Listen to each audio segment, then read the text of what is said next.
আসসালামু আলাইকুম। ফার্নিচার আমাদের জীবনের অবিচ্ছেদ্য অংশ। বাড়ি, অফিস বা যে কোনো স্থানকে সুন্দর এবং ব্যবহারিক করে তুলতে ফার্নিচারের গুরুত্ব অপরিসীম। একটি সফল ফার্নিচার বিজনেস শুরু করার জন্য প্রয়োজন সঠিক পরিকল্পনা, মার্কেট গবেষণা এবং কিছু গুরুত্বপূর্ণ টিপস। সো সবগুলা বিষয় আজকের ভিডিওতে আমরা ইনশাল্লাহ শেয়ার করব। যেমন ব্যবসা কিভাবে শুরু করবেন, কিভাবে আপনি ব্যবসাটি পরিচালনা করবেন, কিভাবে সফল হবেন, সম্পূর্ণ যত বিষয় আছে সবগুলি বিষয়ে আজকে আমরা আলোচনা করব। সো চলুন শুরু করা যাক।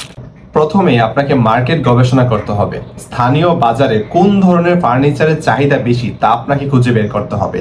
অনলাইন সার্ভে, স্থানীয় দোকান পরিদর্শন এবং সম্ভাব্য গ্রাহকদের সাথে কথা বলে আপনাকে সেটি খুঁজে বের করতে হবে।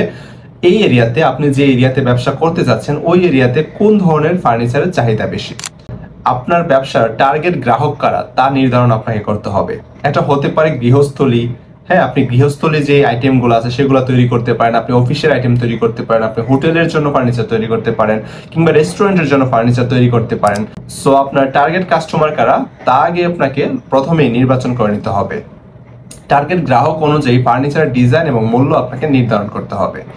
একটি ভালো অবস্থান নির্বাচন করুন যেখানে প্রচুর মানুষ আসা যাওয়া করে, অর্থাৎ যেখানে আপনি দোকান দিবেন বা ফার্নিচারের শপটা দিবেন সেখানে যেন মানুষ আসা যাওয়া করে। আপনি রাস্তার মোড়ে কিংবা জনবহুল একটা জায়গাতে আপনি দোকানটি দেওয়ার চেষ্টা করবেন, যেখানে সহজে পৌঁছানো যায় বা মানুষ সহজে পৌঁছাতে পারে।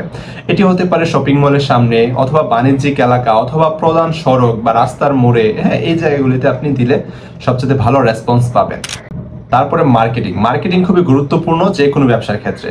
একটি আকর্ষণীয় ওয়েবসাইট এবং সোশ্যাল মিডিয়া পেজ তৈরি করুন যেখানে আপনার পণ্যগুলি প্রদর্শিত হবে, এবং অনলাইন মার্কেটিং এর মাধ্যমে গ্রাহকদের দৃষ্টি আকর্ষণ করুন। আপনি ফেসবুক মার্কেটিং করতে পারেন, আপনি গুগলে বিজ্ঞাপন দিতে পারেন, ইত্যাদি সিস্টেমগুলি আপনি অবলম্বন করে, সিস্টেমগুলি মেনটেন করে আপনি ব্যবসা পরিচালনা করতে পারেন। ফার্নিচারের স্টক সঠিকভাবে আপনাকে ম্যানেজ করতে হবে। আপনার স্টকে কোন কোন পণ্য আছে এবং কোন পণ্যের চাহিদা বেশি তা আপনাকে ট্র্যাক করতে হবে, এবং আপনাকে অ্যানালাইসিস করতে হবে কোন পণ্যগুলি আপনি বেশি মার্কেটে যাচ্ছে, সেই অনুযায়ী সেই পণ্যের উৎপাদন আপনাকে বাড়াতে হবে।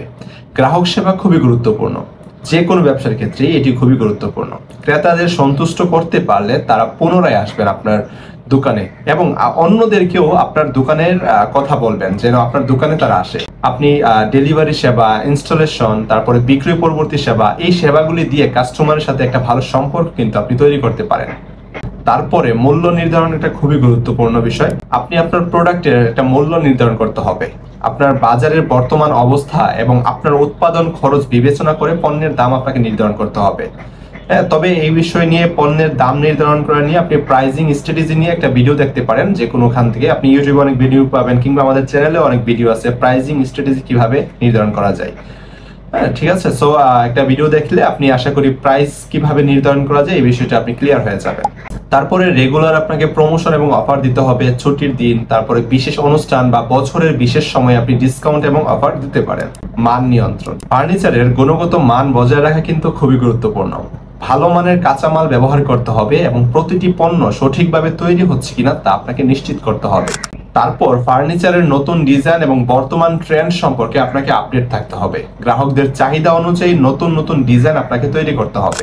তবে সর্বশেষে যেই কথাটা বলবো সেটা হচ্ছে, ফার্নিচার ব্যবসা কিন্তু সহজ না, তবে সঠিক পরিকল্পনা এবং ব্যবস্থাপনার মাধ্যমে এটি একটি সফল এবং লাভজনক ব্যবসায় আপনি পরিণত করতে পারেন। সো এতক্ষণ যেই 10টা স্ট্র্যাটেজি আপনাদের সাথে শেয়ার করলাম আমি, এই স্ট্র্যাটেজিগুলো মেনটেন করে যদি আপনি ব্যবসা পরিচালনা করতে পারেন তাহলে আশা করি ইনশাআল্লাহ খুব দ্রুতই সফল হতে পারবেন। সো ব্যবসা সম্পর্কিত এমন আরো অনেক টিপস পাওয়ার জন্য আমাদের চ্যানেলটাকে সাবস্ক্রাইব করতে পারেন, আর আমাদের ওয়েবসাইটেও ভিজিট করতে পারেন এমন অনেক টিপস পাওয়ার জন্য www.softlam.com। সো ভালো থাকুন, সুস্থ থাকুন, আল্লাহ হাফেজ, আসসালামু আলাইকুম।